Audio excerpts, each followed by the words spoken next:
So ladies and gentlemen, Tarak Mehta from ABB Motion. It's a real pleasure for me to start a series where once a quarter we will meet with industry thought leaders who will give their perspective on how they see the energy efficiency challenge, movement, and some good examples. Today, I'm joined by Thomas Møller, who is the Division President of Energy for Alfa Laval, who has been one of the first companies to sign up to the energy efficiency movement. So Thomas, please welcome to this session today.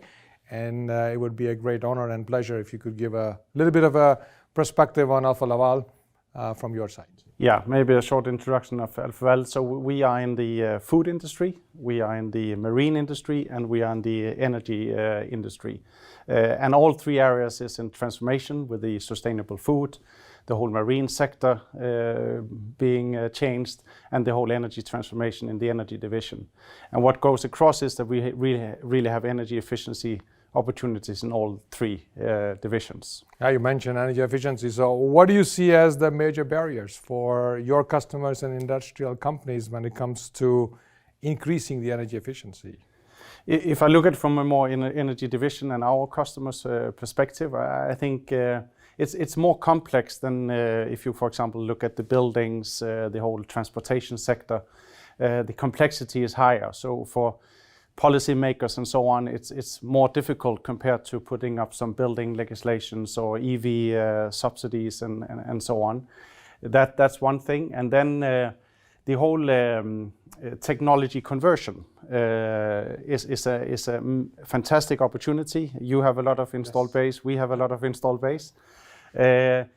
But for people to be aware of the opportunities and how much energy efficiency gain there can actually be, there's a big knowledge gap, and there we have a responsibility to break that down. Yeah.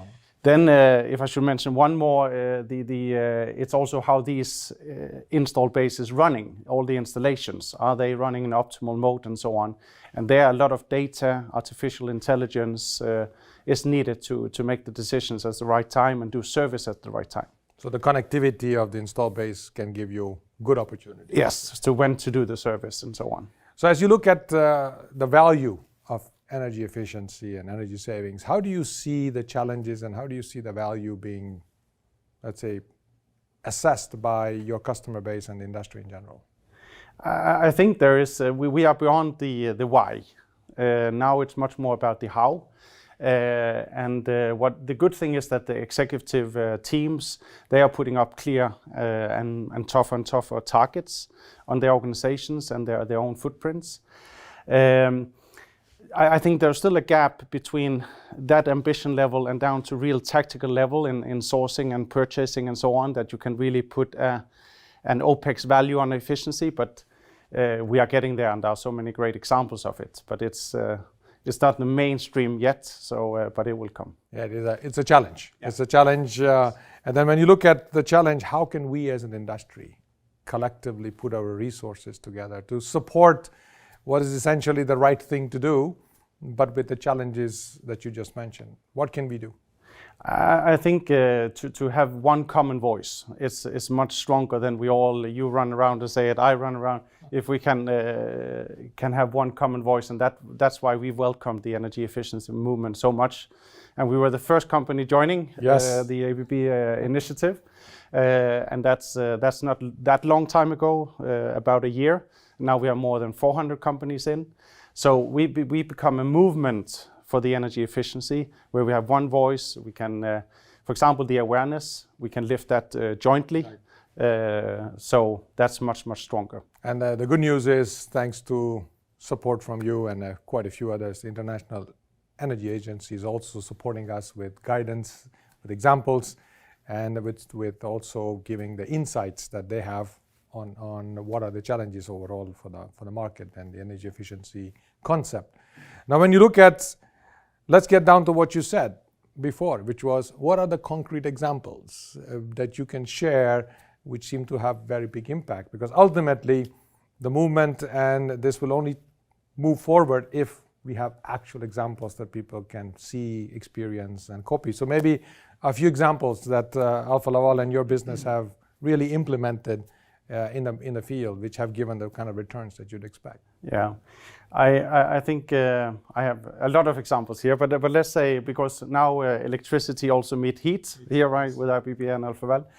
So we are into the heat energy efficiency, and the sad thing is that if you look at the energy supply, the primary supply, 70% goes to waste, and a lot of that is waste heat. So companies having waste heat, they can reuse it, but there are also companies who cannot reuse it by themselves, and they can say, hey, we have waste heat here, are there some other ones that can use that as an input? So that's sector coupling and adding dots together. We have some great examples with that, with data centers, for example, where that waste heat through heat pumps is electricity lifted to the right grade of heat, and then it's district heating. Right. Other examples, I think it's also walk the talk. So now being part of the energy efficiency movement, we also put very clear targets on our suppliers and also our own footprint. So we want to be carbon neutral in 2030 on scope 1 and 2, and 50% reduction on scope 3. So it's very much walking the talk also. And finally, partnerships is another one. I mentioned the importance of data, artificial intelligence before, where we have now a great partnership with Microsoft as one example. So it's a great examples. Thomas, thank you very much for being with us today and sharing your insights, both as an executive and a market leader from a performance point of view, but more concretely, actual examples which have made a big difference. So thank you very much for joining us. It was a pleasure to have you today. Thank you very much, Tarak. So ladies and gentlemen, it was a real pleasure for me to have the opportunity to speak with Thomas. What I'd like to remind you is, as Alfa Laval has done, we encourage you to join the energy efficiency movement. We all aim for very much the same thing, which is how can we do more with less when it comes to energy? How can we reduce the CO2 with state-of-the-art examples that we would love to share among all the colleagues? So on behalf of the 400 plus members who have joined the movement, please help us make it 4,000 very quickly, and let's have a big impact. Thank you very much for joining me. Looking forward to connecting with you in the future.